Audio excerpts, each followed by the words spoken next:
Une consultation médicale à 30 €. C'est ce qu'a instauré le docteur François Kikiriki dans son cabinet. Avec une trentaine de médecins, ils ont fondé un collectif. Son but, éviter une désertification médicale et ainsi préserver la médecine libérale. Ça devenait compliqué avec toutes ces augmentations de charges qui nous touchent autant que les Français, j'entends bien, mais nous, notre consultation ne bouge pas. Un boulanger, par exemple, lui, il va pas vendre sa baguette à perte. Il va augmenter le prix de sa baguette et on a tous ressenti que le prix de la baguette a augmenté. Nous, notre prix de la consultation est bloqué depuis 2017 et il n'a pas du tout évolué, ce qui fait que toutes ces augmentations de charges successives ont aggravé notre situation financière. Initialement à 25 €, cette consultation de 5 € en plus est non remboursée par certaines mutuelles. Pourtant, ça n'effraie pas ses patients. Moi je trouve que c'est tout à fait normal, hein. Le coût de la vie augmente pour tout le monde, donc voilà quoi. Mais là pour l'instant, étant donné les conditions de travail du médecin, étant donné ses commentaires par rapport à ce passage de la consultation à 30 €, pour le moment ça ne me dérange pas, mais après je ne sais pas si ça pourrait me déranger. Pourtant, le docteur est conventionné secteur 1, c'est-à-dire qu'il doit respecter un certain tarif défini par la Caisse nationale d'assurance maladie qui, elle, désapprouve ces 30 €. Nous ne pouvons que déplorer ces pratiques tarifaires hors cadre, notamment car ces professionnels engagent un reste à charge pour le patient qui est contraire à notre système de santé universaliste et solidaire. Le 1er novembre prochain, les médecins généralistes obtiendront 1,50 € brut de plus, passant la consultation de 25 € à 26,50 €.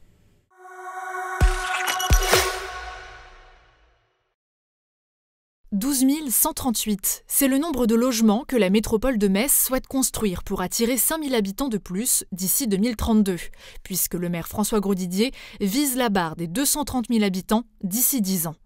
L'organisation dépendante du ministère de la Transition énergétique juge que ce projet ne correspond pas au seuil de la loi Climat et Résilience visant à réduire la consommation des espaces naturels en ville. De son côté, la métropole justifie un besoin réel, notamment en raison du vieillissement de la population et du nombre des divorces.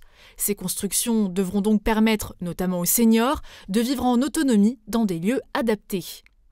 Pour maintenir l'objectif démographique, la mission régionale d'autorité environnementale abat la carte des près de 12 000 logements vacants sur le territoire de Metz Métropole. Il est proposé de débuter une étude afin de les utiliser au mieux.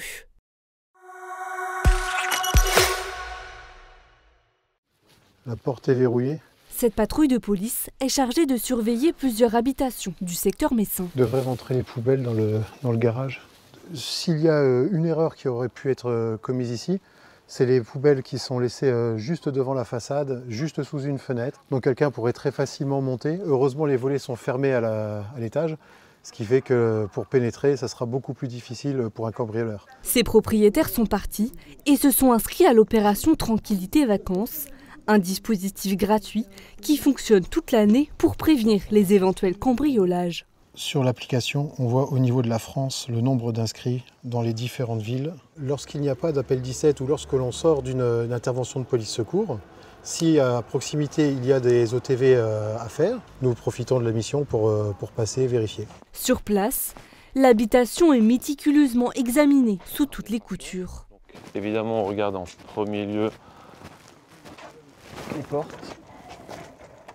On regarde, là, tout est fermé. Là, on voit aucune trace d'effraction d'ici, aucun volet qui a été levé. La première chose qu'on regarde, c'est les ouvrants.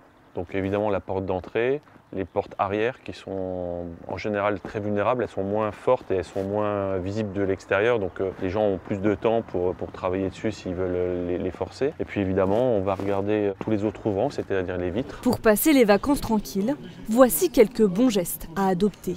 Bien fermer la maison, ne rien laisser d'accessible facilement de l'extérieur. Si possible, avoir un tiers de confiance qui vienne ouvrir et fermer la maison pour montrer que la maison vit en fait, que c'est pas une maison qui est fermée, qui est une cible facile. Chaque année, la police de Metz vérifie plus de 2000 habitations.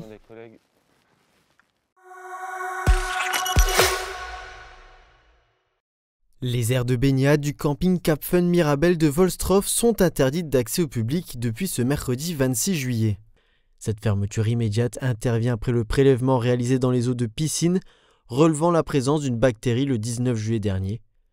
Plusieurs clients de ce camping 5 étoiles se sont plaints de réactions gastriques et cutanées. La direction n'a pas répondu à nos demandes pour l'heure, mais l'enquête menée par la gendarmerie de Guénange est toujours en cours.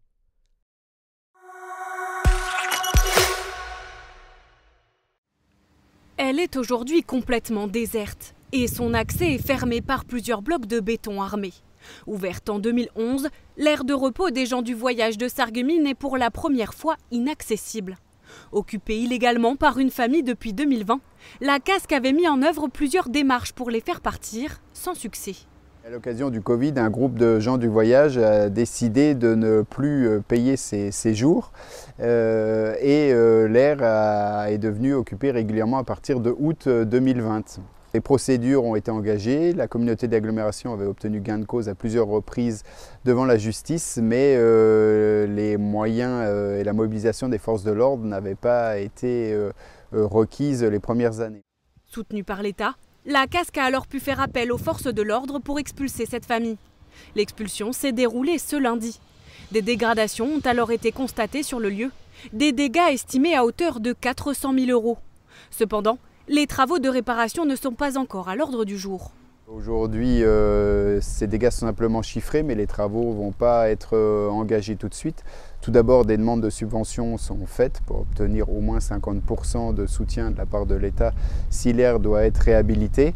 Mais avant de prendre une décision, la communauté d'agglomération attend les résultats du nouveau schéma départemental d'accueil des gens du voyage. Un schéma qui sera dévoilé à l'automne prochain. En attendant, l'aire restera fermée jusqu'à cette période. Pour l'instant, aucune occupation irrégulière n'a été constatée sur le domaine public durant ces derniers mois.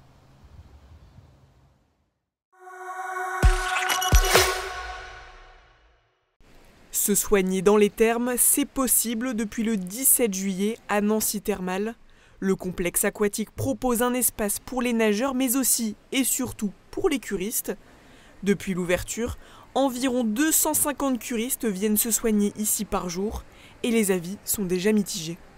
J'en suis content. La seule chose, c'est qu'on voit que c'est le début parce qu'on attend beaucoup.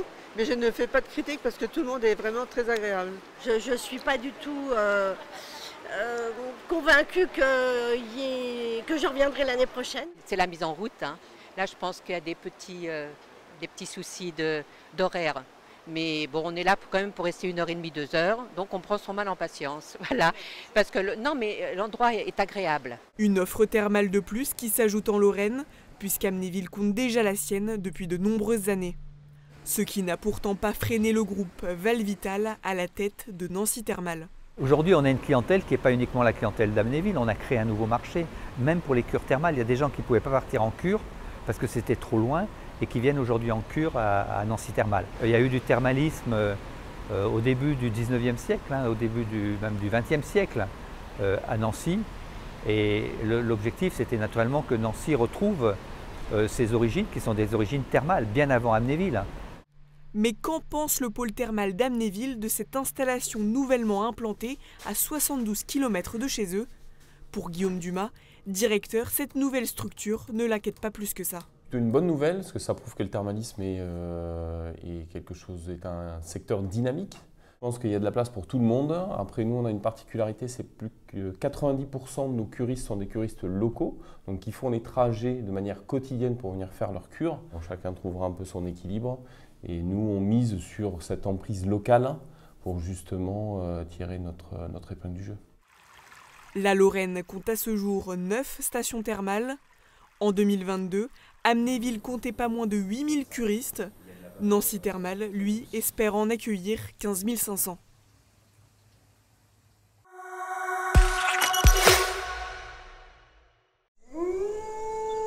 Vivez la légende d'Amarok en dormant au plus près des loups blancs. C'est la nouvelle offre de nuit insolite que propose le parc de Sainte-Croix à la rentrée prochaine. 4 nouveaux lodges sont en construction pour vivre une expérience au cœur de l'intimité des loups blancs. La réservation de ces nouveaux lodges face à ces grands carnivores est accessible depuis cette semaine. Ces lieux pourront accueillir jusqu'à 4 personnes dans un espace de plus de 60 mètres carrés. L'ouverture est prévue pour la mi-septembre. Mais le samedi 16 septembre, il sera possible de vivre une nuit en avant-première avant l'ouverture officielle. Cette nuitée est vendue aux enchères sur le site internet. La somme récoltée sera ensuite reversée aux associations Ferrus et OCS soutenant la conservation des loups.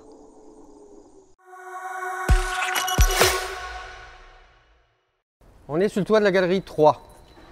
Donc vous êtes au plus haut, accessible normalement au public. Mais en vrai, on n'a pas le droit d'amener le public ici, donc vous êtes vraiment privilégiés. Se faufiler sous les combles de l'un des édifices les plus emblématiques de Metz, ça vous tente?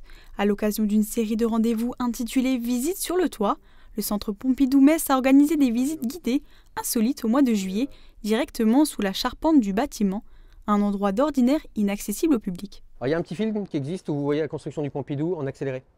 Et vous voyez bien la charpente où en fait on monte les poteaux en premier, on relie les poteaux entre eux et après on vient relier la tour hexagonale. En fait cette visite elle est faite au départ juste pour les nouveaux arrivants. Quand on a une nouvelle personne qui intègre l'équipe, on lui fait faire une visite complète comme ça du bâtiment. Et à un moment donné on s'est posé la question au comité de direction de savoir pourquoi pas en faire profiter le public en fait. D'habitude rempli d'expositions entre ses murs, le bâtiment messin est aussi une œuvre à part entière, grâce à son architecture qu'a pu découvrir de très près quelques chanceux. J'aime beaucoup voir tout ce qui est coulisses chez Coton, que ce soit le bâtiment ou les expositions. On ne sait pas comment ça se passe en amont et c'est toujours super intéressant de découvrir la construction de tout un projet comme ça. On a vraiment découvert les coulisses du Pompidou. On a déjà l'habitude de venir régulièrement voir les expositions. Mais là, on avait vraiment l'impression d'être des privilégiés.